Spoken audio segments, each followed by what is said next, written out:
Antes que apareciera en escena el virus que ha afectado al mundo y en particular a México, teníamos un perfil diferente. Éramos un país moderno, con problemas, pero éramos la economía 14 del mundo. Teníamos una desigualdad despiadada. Unos pocos tenían mucho y más que eso. 6 personas eran las más acaudaladas y concentraban mayor riqueza que la mitad de la población. 62 millones de mexicanos vivían en pobreza y todo eso en un sistema económico injusto y patriarcal que recarga el trabajo no remunerado en las mujeres.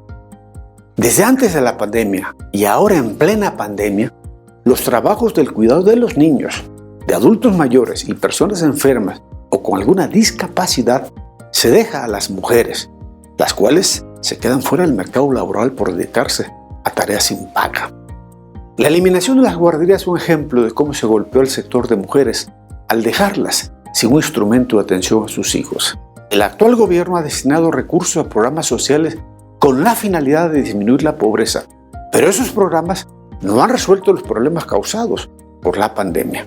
México era el país más desigual del mundo, era despiadadamente desigual. Según cifras oficiales, la mitad de la población vivía, hasta antes de la pandemia, con 102 pesos diarios, que en aquel entonces eran equivalentes a $5.5 al día. Y a esto había que añadir que solo el 4% de la recaudación fiscal procede de los impuestos a la riqueza y además los grandes capitales evadían hasta el 30% de sus obligaciones. Una economía letargada, un petróleo que se derrumbó por razones externas y el coronavirus que en apenas 2 meses puso en estado crítico la economía y mandó a la cárcel domiciliaria a millones y les quitó el trabajo y sus fuentes de ingreso. Pero hay un tema que no es medible y que hace tanto daño como el virus o el desempleo.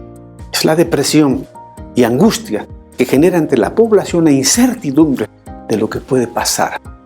Un alargamiento del confinamiento provocará más daño económico y emocional y cuando al fin salgamos de esta cuarentena, el país sin duda será otro.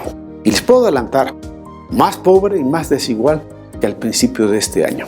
La agresividad del virus y las medidas económicas adoptadas borrarán los avances obtenidos. Cuando abramos las puertas, veremos un país diferente, con nuevas normas y nueva normalidad social. Volveremos a empezar desde abajo, pero sin duda, la sociedad se levantará entre los escombros físicos, económicos y psicológicos que la pandemia está provocando aquí en México.